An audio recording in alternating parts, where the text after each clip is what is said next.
வித்யா number 1 serial June 15 நாளைக்கான எபிசோடில் என்ன நடக்கலாம் அப்படிங்கிறது ஒரு சின்ன ரிவ்யூவாக பார்க்கலாங்க. சரி, இனிமேல் என்ன இந்த வீட்டை விட்டு யாராலையும் அனுப்ப முடியாது. என்ன பிரீத்தி, பெட்டி படிக்கையெல்லாம் எடுத்து வச்சு ரெடியாரு, ஏன்னா நீ ஊருக்கு போயிட்டுனா திரும்பி வர முடியாது இங்கே அப்படிங்கிறாங்க வித்யா.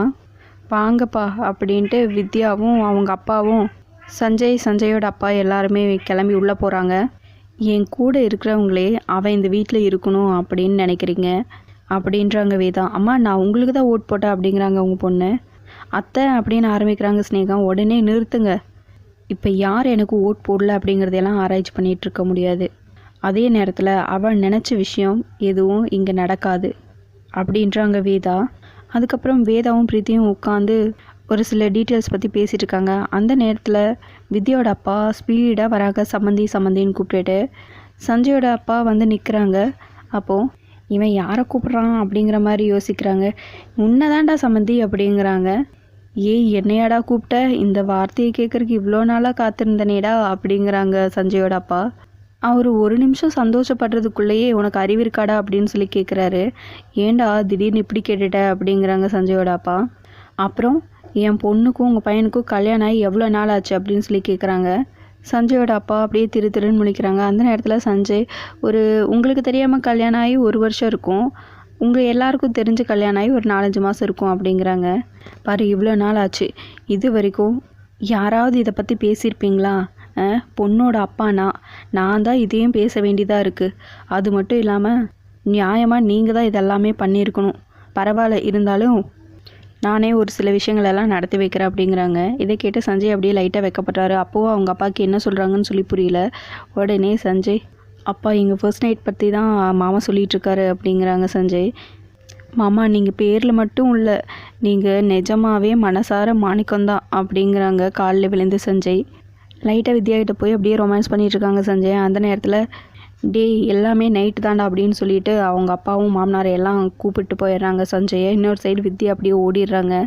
சஞ்சயோட அப்பாவும் வித்யாவோட அப்பாவும் 2 பேரும் ரூம் டெக்கரேட் பண்ணுற வேலையில் பார்த்துட்ருக்காங்க. அந்த நேரத்தில் சஞ்சயோட அப்பா, நீ இவ்வளோ சீக்கிரம் மனசு மாறுவேன்னு நான் நினைக்கவே இல்லைடா, எனக்கு ரொம்ப சந்தோஷமாக இருக்குடா, நிஜமாகவே உன் நெஞ்சுக்குள்ளேயும் ஒரு ஈரம் இருக்குது அப்படின்னெல்லாம் டைலாக் பேசிகிட்ருக்காங்க. ஆனாலும் வித்யாவோட அப்பா என்னடானா, உன் பையன் கை எங்காவது என் பொண்ணு மேலே பட்டுச்சு அவ்வளோதான் அப்படிங்கிறாங்க. கரெக்டாக வேதா க்ராஸ் பண்ணுறாங்க. அந்த நேரத்தில் அப்படியே டாப்பிக்கை மாற்றி, அதெல்லாம் ஒரு குழந்த பிறந்தா சரியாக போயிடும்டா அப்படின்னலாம் பேசிகிட்டு இருக்காங்க. அவங்க கிளம்புனதுமே, நாங்கள் வந்த வேலை முடிஞ்சதுமே நாங்கள் பாட்டுக்கு கிளம்பிகிட்டே இருப்போம் அப்படின்னு சொல்லிகிட்ருக்காங்க. சஞ்சயோட அப்பாவுக்கு ஒன்றுமே புரியல. திரும்பவும் பிரீத்தியை அந்த இடத்த க்ராஸ் பண்ணுறாங்க. அந்த டைமில் ஒரு குழந்தை மட்டும் பிறந்துட்டா, அந்த குழந்தைய வச்சு பிரீத்தியை வெளியே துரத்திடலாம் அப்படி இப்படின்னு பேசிகிட்டு இருக்காங்க. இதை கேட்டு பிரீத்தி ரொம்ப டென்ஷனாகி அங்கேருந்து கிளம்புறாங்க. திரும்பவும் சொல்கிறேன், உன் பையனோட சுண்டு விரல் கூட என் பொண்ணு மேலே படவே கூடாது அப்படின்னு சொல்லவும், என்னடா மாற்றி பேசுகிறேன், எனக்கு ஒன்றுமே புரியல, உன் உடம்புக்குள்ளே ஏதாவது பூந்துருச்சா என்ன அப்படின்னு சொல்லி கேட்குறாங்க சஞ்சயோடப்பா. அதெல்லாம் ஒன்றுமே இல்லை, வேதாவும் பிரீத்தியும் இங்கேருந்து க்ராஸ் பண்ணி போகிறாங்க, அதனால தான் சந்தோஷமாக நம்ம எல்லாம் ஒன்றா இருக்கிற மாதிரி நடிக்கலான்னு சொல்லி நடித்தேன், அவ்வளோதான் அப்படிங்கிறாங்க. நீ பெரிய நடிகண்டா அப்படிங்கிறாங்க சஞ்சயோடப்பா. இதெல்லாம் பிளான்னு தெரியாமே சஞ்சய் ரொம்ப ஹாப்பியாக ரெடி ஆகிட்ருக்காங்க. அந்த டைமில் பிரீத்தியும் ஸ்னேகாவும் பிளான் பண்ணி ஒரு ஆளை செட் பண்ணி டோரை எப்படியோ லாக் பண்ண வச்சிடறாங்க, ஜாமாக வச்சிடறாங்க. சஞ்சய் ரூம்குள்ளேயே இருக்கார். டோர் ஓப்பன் பண்ண முடியாத அளவுக்கு ஆயிடுச்சு. செம்ம வேலைக்காரையா நீ அப்படின்னு ஸ்னேகா அந்த டோரை ஜாம் பண்ணவரை பாராட்டி தள்ளுறாங்க. அவர் அங்கேருந்து கிளம்பிடுறாரு. அதுக்கப்புறம் சஞ்சயோட அப்பா வித்யோட அப்பான்னு 2 பேருமே வந்து மாற்றி கதவை தட்டுறாங்க. நடக்காத ஒரு விஷயத்துக்கு ஏண்டா இப்படி ரெடி ஆகிட்டுருக்க அப்படிங்கிற மாதிரி ஃபீல் பண்ணுறாரு சஞ்சயோட அப்பா. நீ எல்லாம் அந்த சிட்டி ஃபுட்டு சாப்பிட்டு சுத்தமாக தெம்பே இல்லாமல் இருக்க, தள்ளு அப்படின்னு சொல்லிட்டு வித்யாவோட அப்பா அப்படியே நிறைய இந்த பழைய மூவிஸில் வர்ற மாதிரி அப்படியே டோரெல்லாம் ஓப்பன் பண்ணலான்னு சொல்லி ட்ரை பண்ணுறாரு. அவர்னாலேயும் முடியல. கடைசியாக விஜய் வராங்க. விஜய்னாலேயும் ஓப்பன் பண்ண முடியல. உடனே உள்ளேருந்து சஞ்சய், என்னாலேயும் இங்கேருந்து ஓப்பன் பண்ண முடியல அப்படிங்கிறாங்க.